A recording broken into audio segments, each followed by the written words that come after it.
Okay, this is going to be interesting because I have these two screens here and it keeps moving. So let's go back out of escape. There you are. Hello. Okay. Hello everyone. We're going to be talking about globalizing the classroom. Um, so yeah, we're a little bit behind, but that's okay. Um, the main thing to think about is that let me get my slideshow up. Can I share my screen?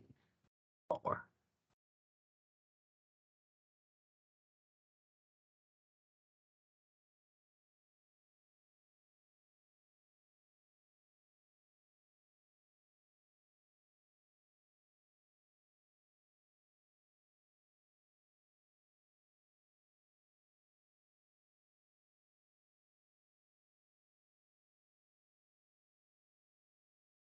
let's see, share. Give me the right one to share. No, it doesn't want to share the right one. Oh, there you are. No, it's not.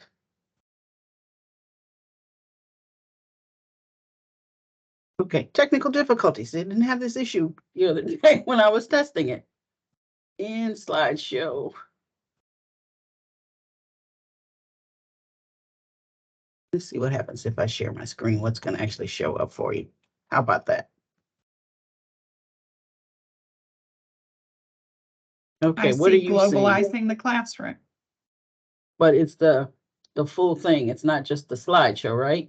Right. Let's see if we do this. Now, what are you seeing? I see the one with the presenter notes or the mode. other one? I see the one with Yes. the notes. Okay, that's the wrong one. And it wouldn't let me switch it. And that's no fun. Okay, let's try that again.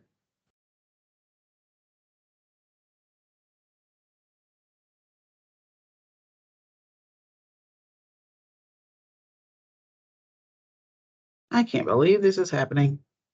As many times as I do this for class. But of course, when you do it for class, you only have one screen.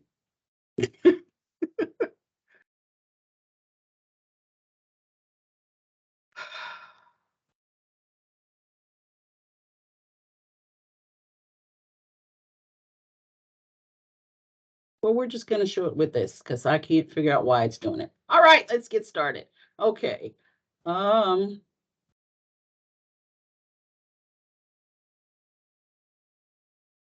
Share.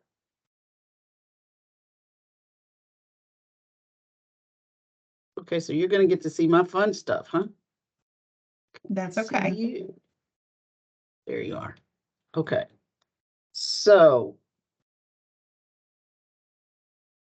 I think I figured out what to do. We switched them. No. Did it switch? No, it didn't. Never mind. Okay, I quit. I'll just share this one and be done. Sorry about that, guys. Okay, so globalizing the classroom. Main thing that we want to remember is that our students are very limited on the world, basically. And we want to make sure that they are learning about not just the things that we're teaching, but actually looking at it in a bigger context. Okay, so if we look at the actually it was done in 2009. It was a report done by the advisory committee for the Texas Board of Higher Education, and they came up with the recommendation that to encourage Texas colleges and universities to internationalize their curriculum and campus to remain competitive. And this was done in 2009. So ACC is a little behind, but not all schools are. Lots of other campuses, other schools are actually working on this. And are making some progress. And we want to make sure that instructors who want to do this, campuses that want to do this, have some of the tools to make this happen. So I've been doing some research and playing with, well, not playing with, using my own courses as guinea pigs to come up with ways to actually internationalize the curriculum, because they tell you to do this, but they don't tell you how to do it. So when you think about internationalization, you think about study abroad. That's the first thing that people think of. And the different types of study abroad are short-term faculty-led, or the longer-term things where students go on their own to different campuses, international campuses, and stay for a semester or more. There's also faculty exchanges where instructors will go to another campus, another international campus, to teach. Um, and learn from the schools there. But these things cost a little bit of money. They're still done and can still be done, and they're really good things to do, but they cost money. So along came this thing called virtual travel. Now they've had it, but because of our recent pandemic, the growth in the virtual travel has grown immensely. There's virtual study abroad and virtual exchange. And this virtual exchange is also virtual exchange for faculty. So this has been done to help with the process so that students are still getting that international experience. But these are still focused on the travel part of it. Granted, they're not physically traveling, but it's focused on that. So we want to also look at other things that can be done to internationalize the curriculum. It's not just about the travel part of it. You have courses that we teach every day, and any course can be globalized. Any course. It's just a matter of taking a little time and looking at it. The best way to get started, though, is to look at it from the backward design. Okay, so instead of saying, okay, well, I'm going to bring in information about, let's say, Ireland. Yes, I like Ireland. So let's say Ireland. So we're going to be bringing in information about Ireland. And how are you going to make that work into your course? Well, if you do the backwards design, what you want to do is look at the learning outcomes, the learning goals for the course. And the ACGM has those in there. They're on your syllabi. You pull those up and look at them. So just this course, I thought was an interesting one. I was trying to find something that I did not take as a student and that I don't do. I don't math. So I wanted to look at that one just to give you an example. So I think there's like 8 goals that are listed for this one, but I just picked 2. Recognize, examine, and interpret the basic principles of describing and presenting data. Okay, examine, analyze, and compare various sampling distributions for both discrete and continuous random variables. Okay, really easy to take that and looking at that, come up with a way to internationalize that. You're talking about statistics. You can look at statistics and compare it to what's going on in other countries. You can look at statistics and say, maybe there's a conflict with, maybe we're looking at a global concern, okay? And one country is getting this set of numbers, and the US is getting this set of numbers, and maybe another country is getting something else. What's going on there? So that's a way to look at statistics. That's just introducing a different view, and you're already, as it says, recognize, examine, and interpret basic principles. That's a real simple thing. You're already doing it. So it's not like you're having to start with a brand new course. You take the course that's already there and you incorporate the international part of it. With this one, like I said, just looking at global concerns and looking at statistics based on what's going on in another country, what they're saying there. Then you want to think about, of course, the student assessment. What do you need to change? Well, anything that is a discussion that you would do in a regular face-to-face class can be done online. So that's bringing in technology right there with the course, bringing it in. I mean, and it could be an online course as well, but you want to make sure that you're looking at it from different viewpoints are going to be coming in, because they're not all going to be coming from the same small group of students that are in your class every day. And then the content, what kinds of things are you going to use in the class to help move it along and keep focused on what it is that you need to teach in the course. And there's lots of resources out there. We're going to get to those in a little bit. But there's all kinds of ways to bring it in, and we're going to go over those here. Let me give you some tips first, because we're going to do a little exercise. We're going to break into groups and see what we can come up with.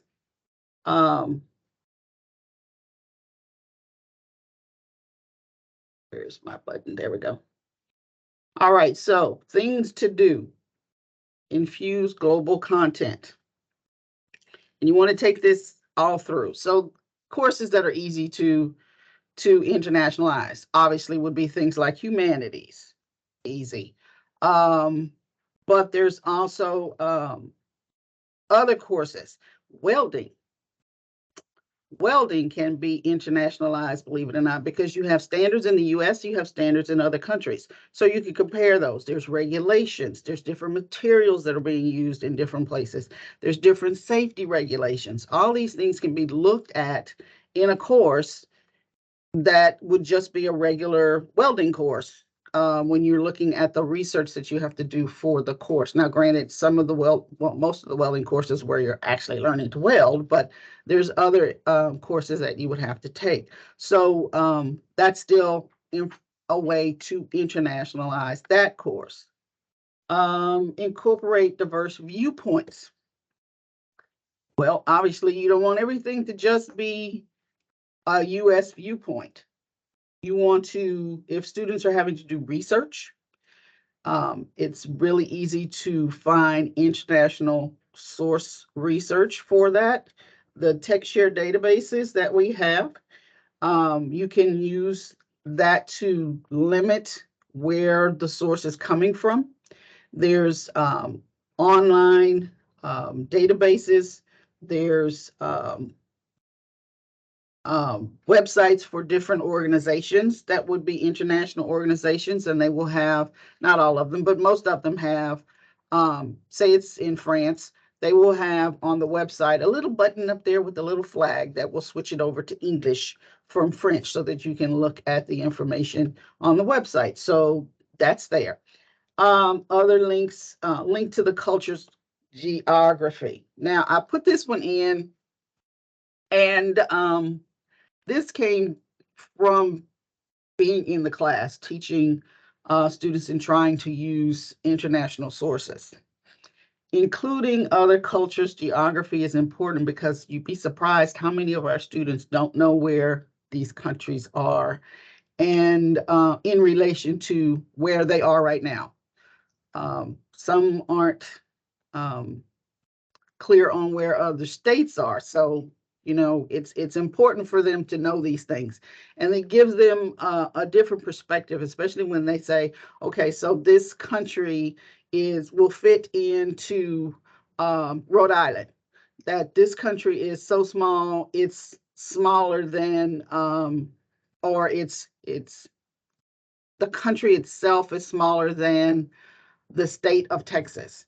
There's lots of countries that are smaller than the state of Texas, which is really interesting. And then when they can see that, it helps to put things into better perspective for them. So that's another thing that you want to consider and include. Things you don't want to do is force unrelated content. So again, if you're talking about,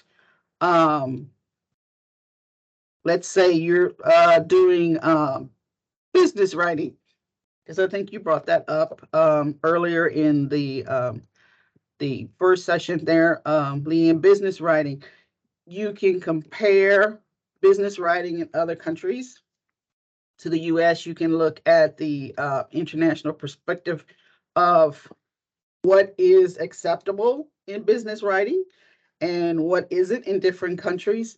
Um, so how is it done in different countries? But you wouldn't say bring in um, information about if it's business writing, you wouldn't be looking and say their literature necessarily, the country's um, poetry. That's not what you're doing. It's business writing. So you still want to keep the content relevant to your course.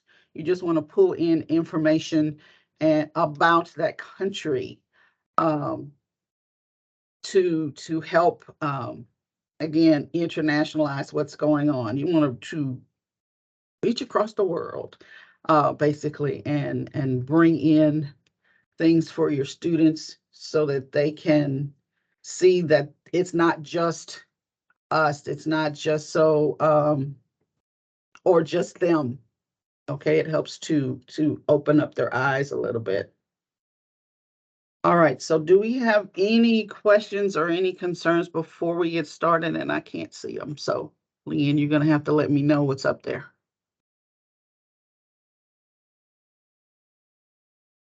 The comments that we had in the chat were Saul commented that virtual reality travel would definitely make it more affordable than the physical travel. Absolutely.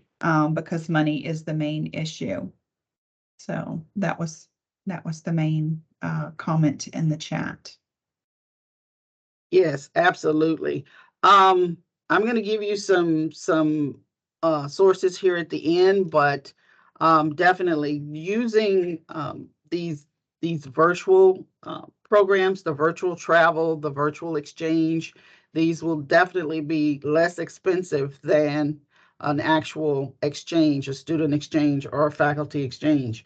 Now, granted, usually if there's going to be a faculty exchange, that's going to be done between the school presidents, that kind of thing. So it's not, well, it has to be agreed upon with the school presidents. So it's not like that would necessarily be coming out of your pocket, but you would probably need some money to spend while you're there. If you're doing a virtual exchange, you can meet with a person any time of day. You pull up your little camera and your mic and you sit and chit chat. Or you can teach a course, an exchange where you go into another instructor's course in another country and teach the class. Different things that happen. You can do what it can be where you have the US students and the international students at the same time. One thing that's really interesting is when you take an upper level course. So say, let's say a nursing course, and then you combine it with a beginning language course. So you team those two courses together. That way, say the students are getting the material that they need, but they're also getting to use the communication skills with the students who don't necessarily have the full language. So your English students who might be learning, say, Spanish, and they're still on a lower level of the Spanish, but they're upper level for another course. They would meet with another international group that's working on the same upper level course. And that way they have the opportunity to communicate.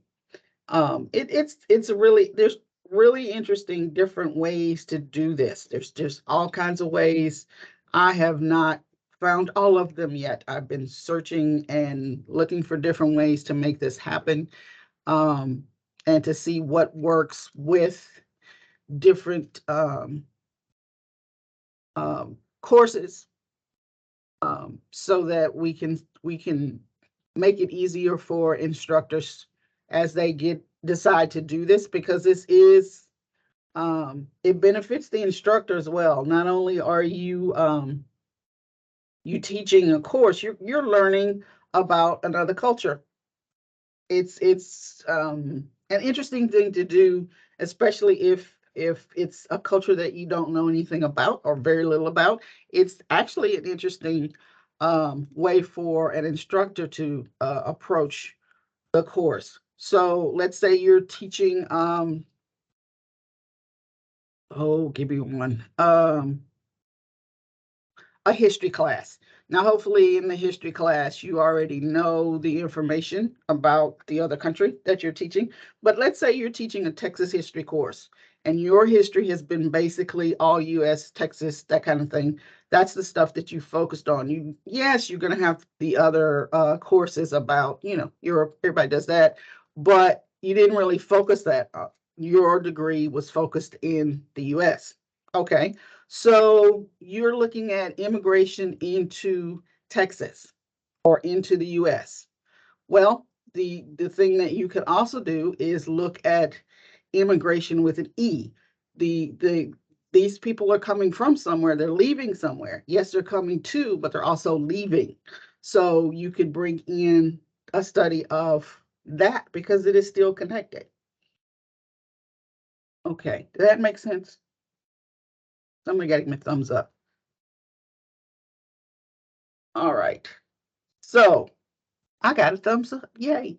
Okay, so what we're going to do now is we're going to do a little breakout. How many people are in, Leanne? Because, like I said, I can't see.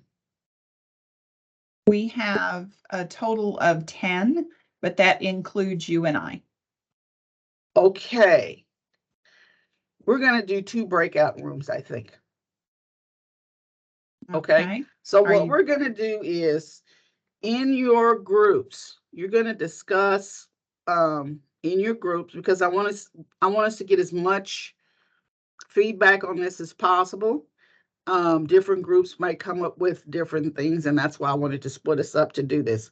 But in your groups, think about what learning goals for your course lend themselves to globalization.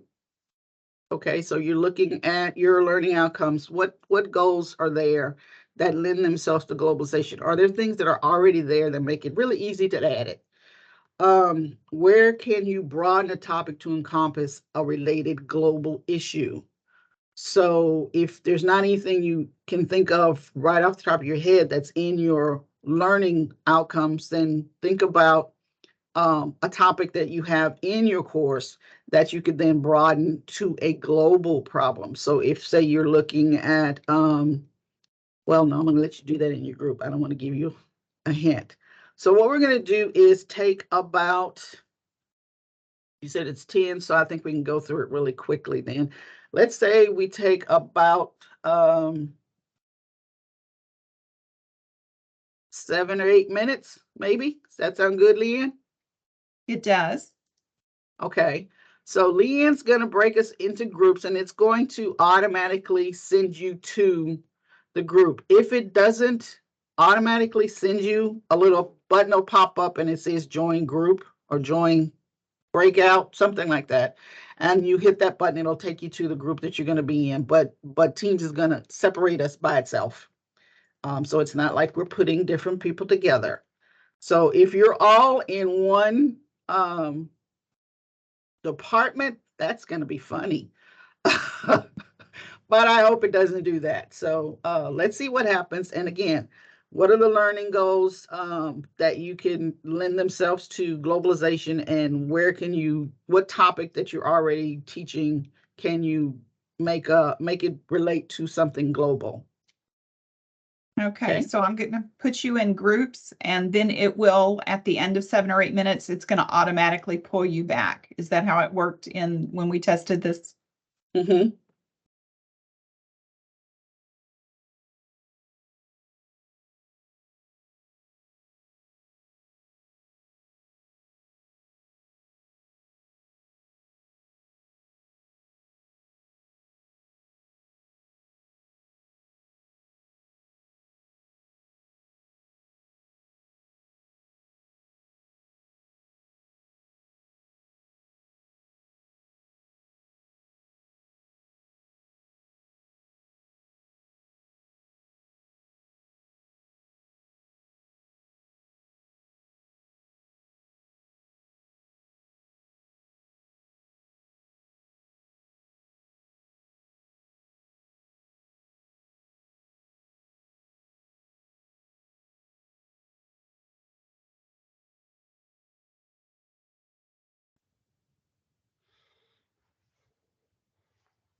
So I guess we're in a group. I think we have to put on our microphones, right? Okay, but I think is everybody still in this group? Because it So doesn't I show see that. Cindy, Paul, Carrie, Alexander, and Thomas. I'm Tom. here. I'm here. Okay, that's weird. I'm here as well. I'm in a group. Yeah, we're 5 people. We're 1, 2, 3, 4, 5, 6 people. Yeah, but I'm trying to figure out if it actually put people in the other rooms. Oh, that we don't know. Okay, hold on just a second. Okay. It didn't do this when I had to do it the first time.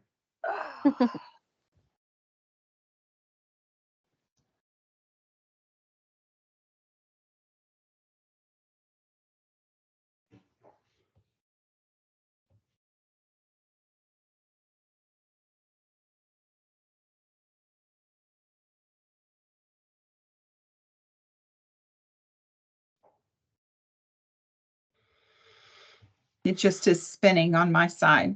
Give it just a second.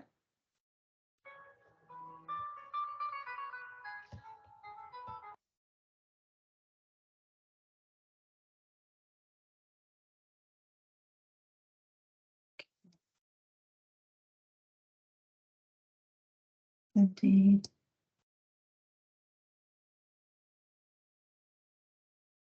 Assign room 2.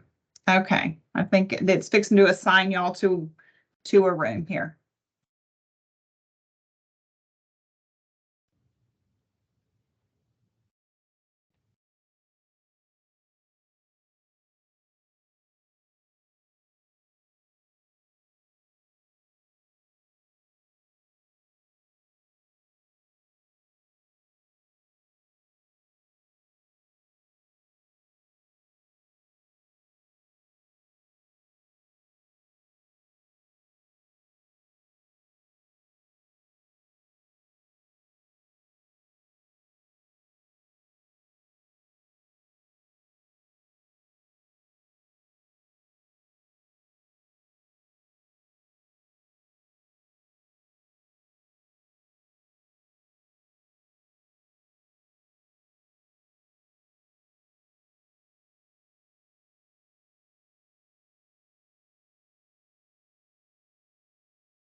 different from those other students. And I just got kicked out. Wait. We're back. Oh, okay. So how did it happen that everybody went into a different group? It didn't I mean, into one auto, group. it didn't auto sort. Oh, So I just went down and clicked and moved some people to one room and other people to the other room. I see that I did it unevenly. That was my fault. it's okay. I was just wondering what happened. I was sitting over there by myself. Okay, what's happening? Where is And- everybody? You did have some people join you, right? Oh yeah, Carrie and Okay. Alex. Yeah, Okay. they joined us. So, in our group, we talked about because I mean, you know, it was 3 English instructors, so we kind of all knew about the comp courses and the literature courses. Those are pretty easy because they're generally well, like Carrie's teaching Brit Lit, so it's already international. That's not a problem. Of course, a way to make sure gets the international designation would be the research that the students do for whatever it is that they're writing. They're not just looking at say the the American lit theory that's out there. There's other theory. But then we were focusing on just talking about what is the course, Carrie? INRW, was that what it was? Yeah, 0309. 0309. So it's not even on level course, but we were trying to see what it is that they're doing in those courses, in those developmental courses, and basically it's getting them up to the level that they need to be. But one thing that Carrie, you know, we came up with is that they have to do reading and they have to be able to understand what's there. And I said, well, one thing that could happen is you're looking at the things that they have to read. Would you want to stay with current issues and things that are in the news, because that, you know, they can relate to that. But then instead of pulling, say, a news article from a US paper, you pull a news article from somewhere else, another country, to look at the same thing. So just like we see when a mass shooting happens in Paris or something crazy happens in another country, the other countries see the same thing for us. So taking something that's happening here and looking at it from another country's view, their news sources and how they're addressing it will bring in that international flair. Now, granted, a development course is never going to get an international designation, but at least you're introducing it to the students, and it's opening up their world even more. So what did you guys have in the other group? Did you want to add anything to that, Carrie? No. Okay, well, what about the other group? What did y'all have?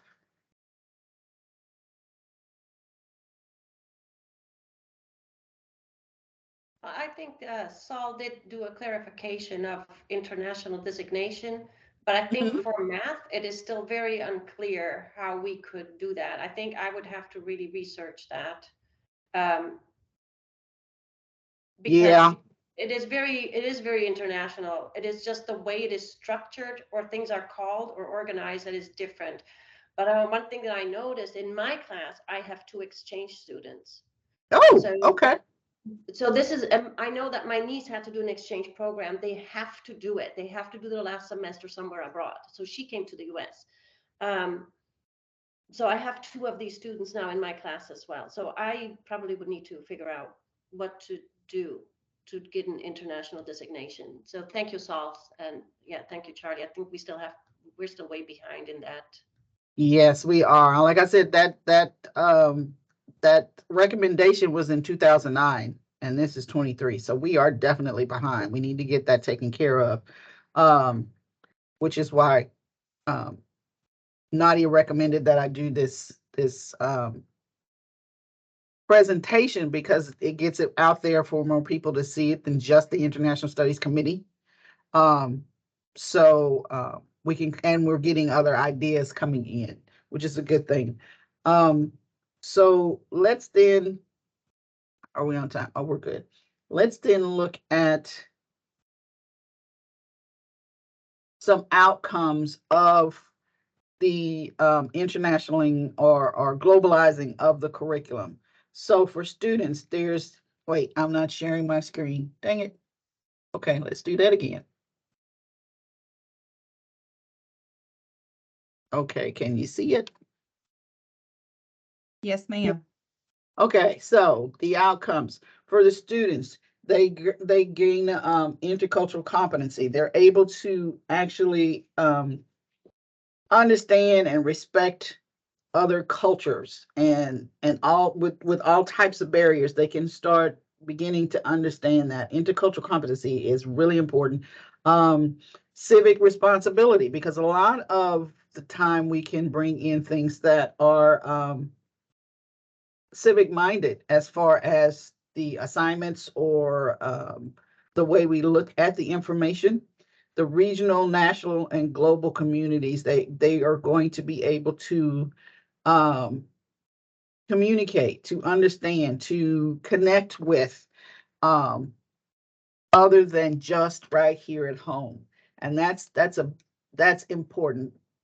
The market for employees, for employers, they're looking for employees who have a global competency, that they have either studied abroad or have some kind of international understanding, because that's the way that business is going. Most businesses have some kind of international connection.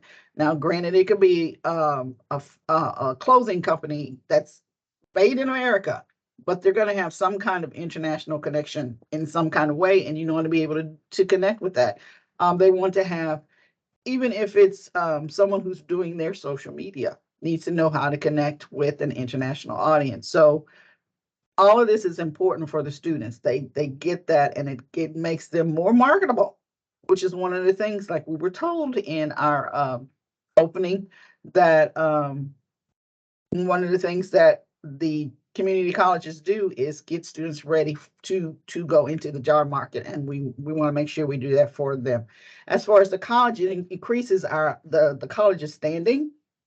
If you have an international designation at your school, if your courses has that available, it it it brings in more students who are looking for that. It brings in more faculty that are looking for that. So it's going to raise the standard. It's going to raise the students and faculty and staff as well that come in to the school. It also opens up other areas for the college to expand, believe it or not. So let's see. Next slide. Broad ways to globalize the course. So topics. Topics can be anything from, depending on your subject, obviously, but you want to stay as close to that as possible, but you want to be able to bring in something global.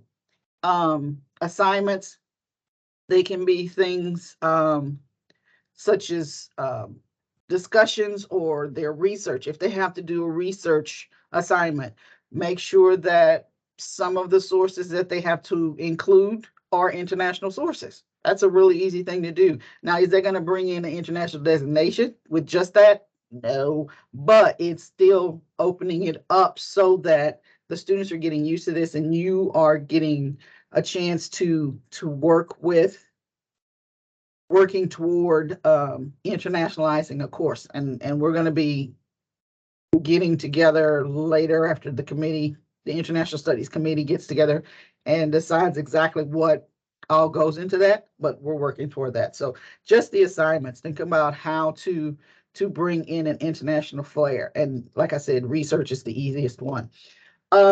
Different course materials that you can use. There's TED Talks out there. There's films, cartoons, there's articles, obviously.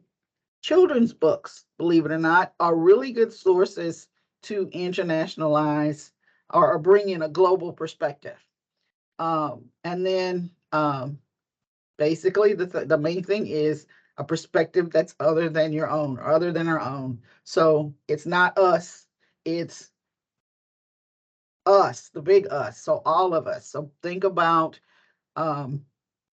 yes, I think more in the English and the creative side, creative side. And Manuela thinks more on the math side. So how would I look at math? Well, I know you guys have to do an essay in like the at least one essay in the math class. Maybe they're looking at, well, most of the mathematicians, not all, I'm sure, but most of the mathematicians are international, right? So think about that. Excuse me. Another thing that's really good to use is the UN 17 Sustainable Development Goals. They have this on the UN's website, but this is used across the board, across the world. They use these 17 Sustainable Development Goals. These are things that the UN wants to focus on. And as you can see, equality in gender, life on land, life underwater. I mean, all these things are different ways to look at or think about bringing in information into your course and having students look at them. Then this one I wanted to show you really quickly so you'll be able to get to it later. But these are, excuse me, different organizations that I've actually gone to Institute of Study Abroad Ireland, which is a really good organization. They have they have study abroad, but they also have, because of COVID, started doing the virtual study abroad. So I did a grant with them.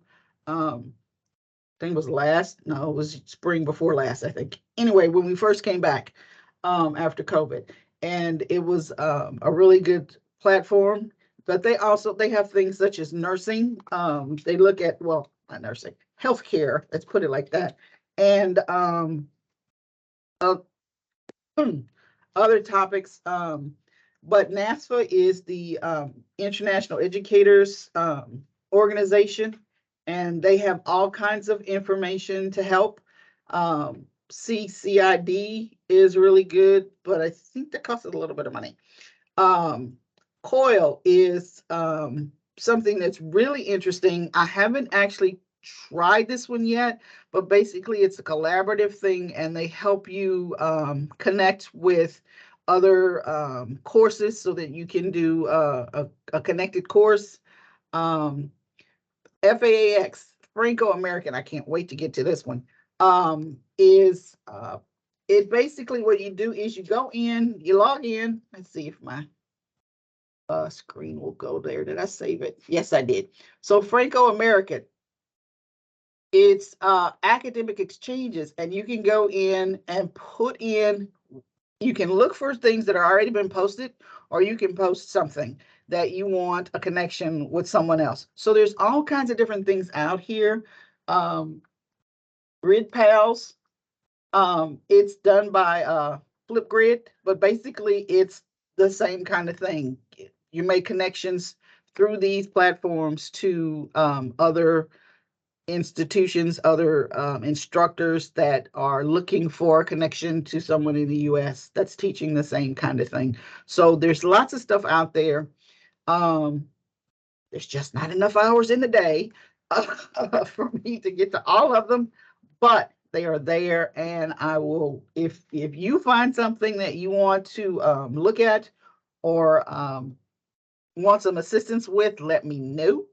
I will be glad to do that. Ready to go. Oh, look at that. Not supposed to see that one. So any questions before we run out of time? Because I see we're getting close.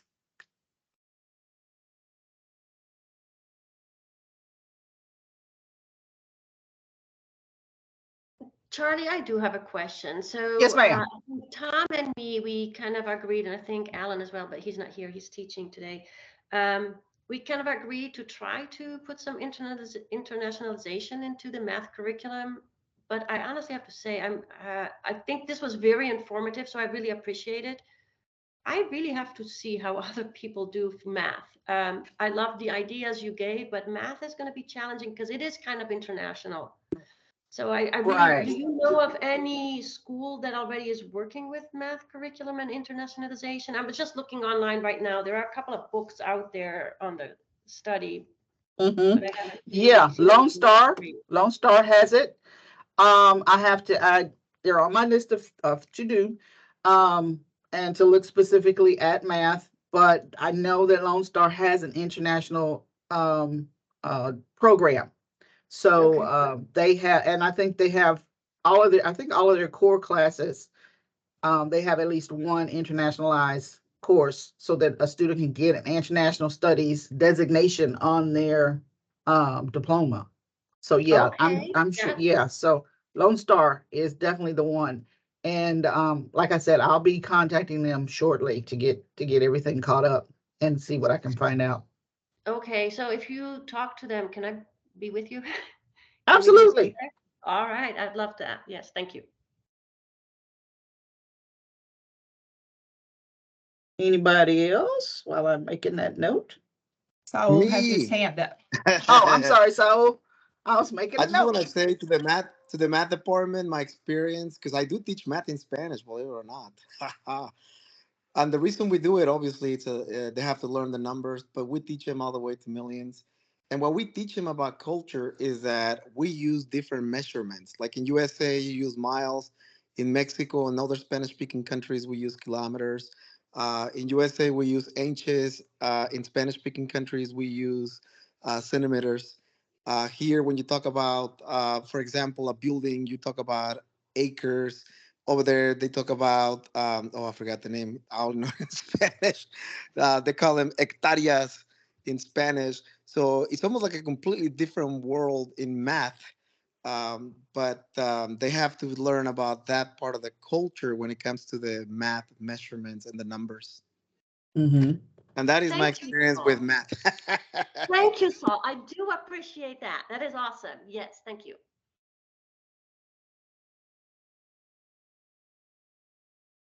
Okay, anybody else? Okay, I'm going to turn off the recording.